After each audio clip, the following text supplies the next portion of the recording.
वर्तमान की कांग्रेस पार्टी की सरकार के खिलाफ पूरे राजस्थान में चलाए जा रहे इस आंदोलन के 7वें चरण में आज खेतरी डिपो में जो सम्मेलन होने जा रहा है, इस सम्मेलन की अध्यक्षता कर रहे साथी मंच पर उपस्थित श्रमिक संगठनों के संयुक्त मोर्चे के तमाम नेताओं और मेरे सामने बैठे हुए खेतड़ी आगार के आप सभी नौजवान, बहादुर, संघर्षशील, सेवानिवृत्त और सेवारत साथी, मैं आप तमाम का इस सम्मेलन में, इस कार्यक्रम में स्वागत करता हूं।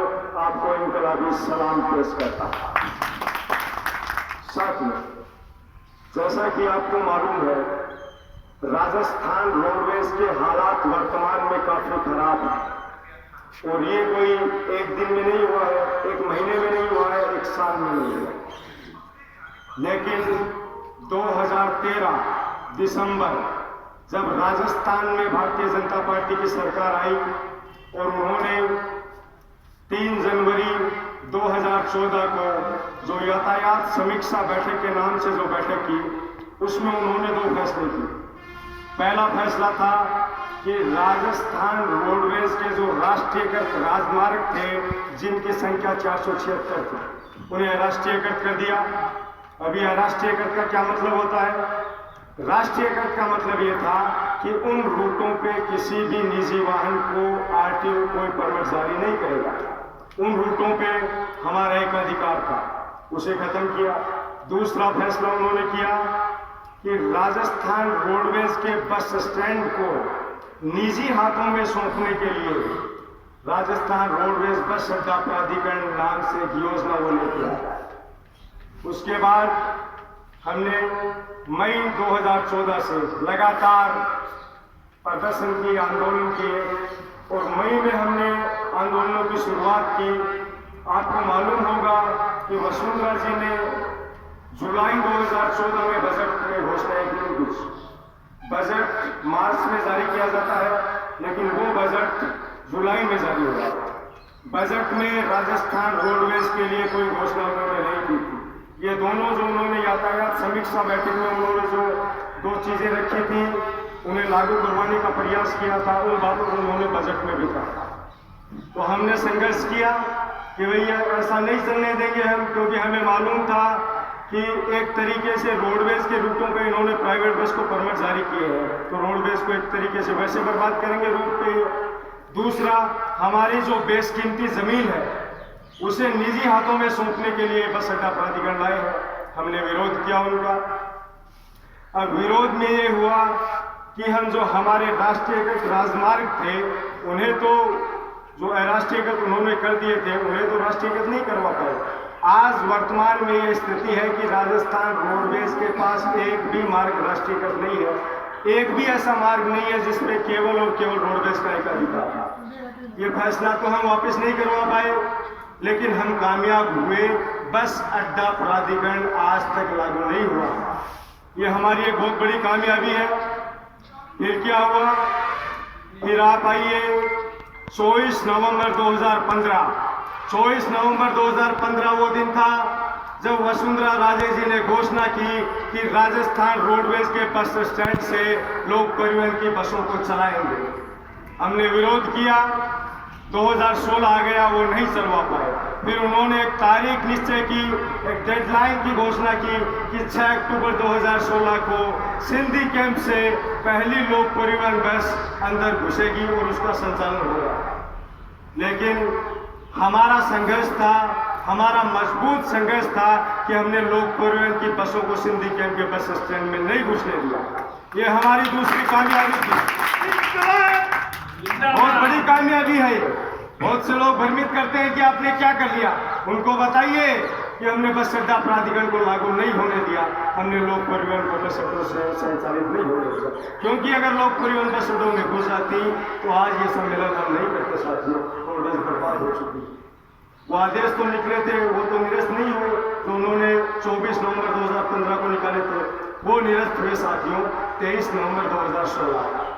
मतलब वसुंधरा जी की सरकार के पास बहुत बड़ा बहुमत था और वो सरकार जो चाहे वो लागू करवा सकती थी, लेकिन वो सरकार झुकी और 23 नवंबर 2016 को उन्हें अपने द्वारा किए गए आदेश को वापस देना था, विड्रॉ किया उस आदेश को कि नहीं घुसाएगा। ये हमारी एक बहुत बड़ी जीत थी। उसके बाद 2017 में एक समझौता करवाने में हम लोग कामयाब रहे। बीजेपी के राज में यूनुस खान साहब के साथ हमारा एक समझौता हुआ और ये समझौता पूरे देश के सार्वजनिक क्षेत्र के उद्योग में हुआ अपने आप में एक पहला समझौता था, जिसमें एक सरकार ने ये कहा कि हम एक मुश्त राशि हर महीने रोडवेज को देंगे। आपको मालूम है 45 करोड़ रुपए हर महीने देने का वादा किया। हालांकि वो पैसा तो पूरा नहीं मिल पा रहा, लेकिन वो अपने आप एक बहुत बड़ा वादा था। और आज हम मांग भी करते हैं, भाई 45 करोड़ दो। मांग इसलिए करते हैं क्योंकि समझौता हुआ है। अगर वो समझौता नहीं होता तो क्या हम मांग कर पाते? नहीं कर पाते। बहुत बड़ी जीत है हमारी, आप मानो या ना मानो, बहुत बड़ी जीत है। 45 करोड़ रुपए एक मुश्त हर महीने देने का समझौता। उसके बाद में जब जनवरी 2016 से राज्य सरकार और केंद्र सरकार के हर कर्मचारी को 7वां वेतन आयोग लागू हो गया, हमारे लागू नहीं किया। हमने लगातार संघर्ष किए, हड़तालें भी की। अब हमने 17 सितंबर 2018 को हड़ताल का जो आह्वान किया था, पहले हड़ताल पे बैठ गए। हमारी हड़ताल चली 6 अक्टूबर 2018 तक, 20 दिन की ऐतिहासिक हड़ताल चली।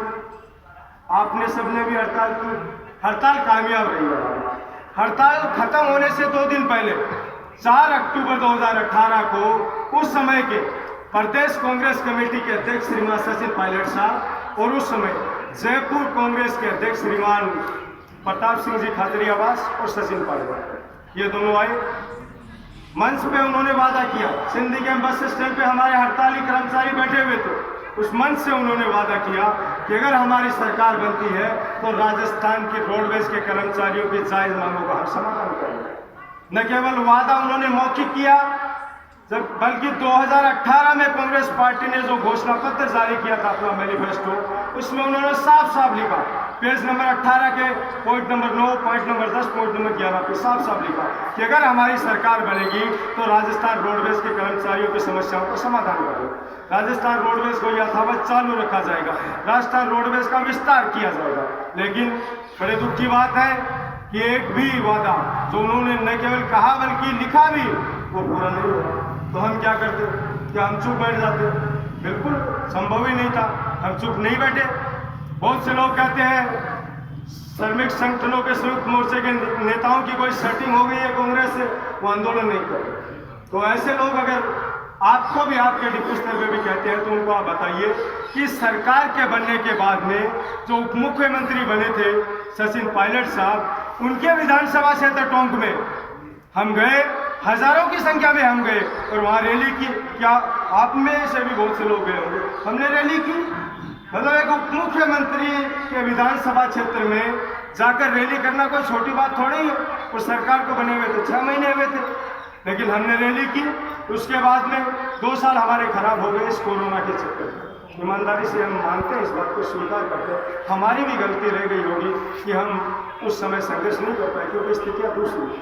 उसके बाद में हम लगातार इस सरकार से ये अनुरोध करते रहे, इस सरकार के नुमाइंदों से, चाहे वो सचिन पायलट साहब हों, चाहे वो अशोक गहलोत साहब हों, कि साहब एक मीटिंग कर लीजिए हमारे साथ, एक मीटिंग, ताकि हम अपनी समस्या आपको बता दें। लेकिन बड़े दुख की बात है, किसी ने समय नहीं दिया।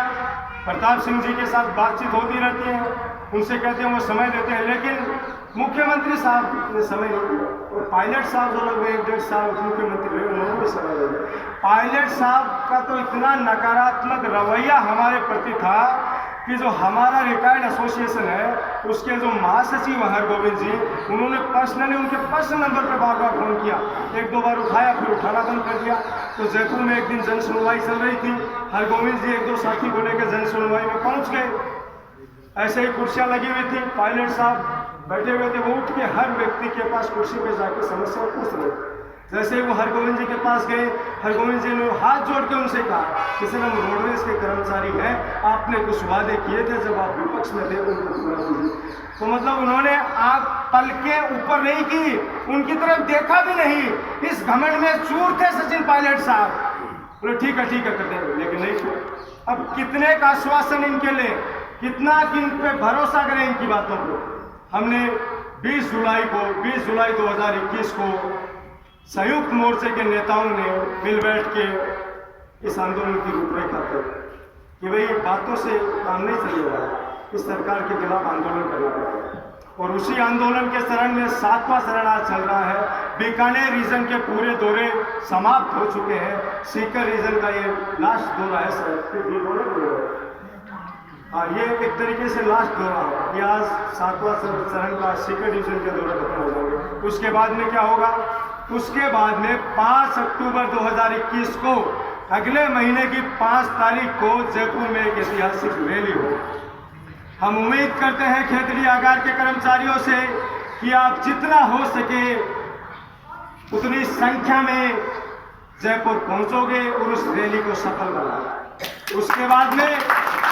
उसके बाद में 25 और 26 अक्टूबर को दिन रात के धरने चलेंगे पूरे राजस्थान में, और 27 अक्टूबर को 24 घंटे की आम हड़ताल हो। मुझे पूरी उम्मीद है जैसा खेतड़ी आगार का इतिहास रहा है, खेतड़ी आगार के कर्मचारी इन तीनों कार्यक्रमों को पूरी मजबूती से लागू करेंगे, पूरा भरोसा है। अब अगर 27 अक्टूबर के बाद भी सरकार नहीं मानती है तो हमारे पास क्या रास्ता है? हमारे पास संघर्ष के अलावा कोई रास्ता नहीं बचता। क्योंकि मजदूरों का इतिहास उठा के देख लीजिए, मजदूरों ने अगर कुछ हासिल किया है तो वो संघर्ष के बलबूते पर हासिल किया। और संघर्ष तभी होगा जब आप सेवारत और सेवानिवृत्त साथी सब मिलकर एक मंच पे आएंगे, एक जगह इकट्ठा होंगे। अगर आपके बीच किसी छोटी मोटी बात को लेके कोई नोक झोंक है तो उस नोक झोंक को एक बार 27 अक्टूबर तक आप साइड में कर दीजिए, एक मंच पे आके एक साथ आके और इस आंदोलन को मजबूत कीजिए। अब बहुत से लोग ये भी पूछते हैं इस अशोक गहलोत ने, कांग्रेस ने क्या कर दिया? आपने तो कहा था कांग्रेस आ जाएगी तो सारी समस्याओं का समाधान हो जाएगा। मैं संयुक्त मोर्चे की तरफ से ये साफ कर देना चाहता हूं कि संयुक्त मोर्चे के किसी नेता ने ये नहीं कहा कभी कि अगर कांग्रेस आ जाएगी तो समस्याओं का समाधान हो जाएगा। हमने कभी नहीं कहा। उस समय हमारा नारा था कि वसुंधरा को भगाओ, रोडवेज को बचाओ, क्योंकि उस समय हमारा सबसे बड़ा दुश्मन भारतीय जनता पार्टी की सरकार था। हमने कभी नहीं कहा कि कांग्रेस के बनते ही समस्याओं का समाधान हो जाएगा, क्योंकि हमें मालूम है मजदूरों के प्रति जो नजरिया भारतीय जनता पार्टी का रहा है उससे मिलता जुलता रवैया ही कांग्रेस पार्टी का भी रहा है। इसलिए हमने उस सरकार के शासनकाल में भी लगातार 5 साल संघर्ष किया, और इस सरकार के शासनकाल में भी जब तक हमारी बुनियादी मांगे पूरी नहीं हो जाती हम संघर्ष करेंगे। क्यों करेंगे ना हम लोग संघर्ष? आप तैयार है ना संघर्ष के लिए? अब एक और बात साथियों, श्रमिक संगठनों का संयुक्त मोर्चा एक तरफ तो सरकारों से लड़ाई लड़ रहा है, सीधा लड़ाई सरकार से, एक दूसरी लड़ाई भी हम लोग लड़ रहे हैं। वो लड़ाई है डिपो लेवल पर। निगम प्रबंधन जो है, जो गले में कोई एटीआई की तख्ती लगा के घूम रहा है, कोई टीआई की तख्ती लगा के घूम रहा है, कोई मैनेजर ऑपरेशन की तख्ती लगा के घूम रहा है, कोई चीफ मैनेजर का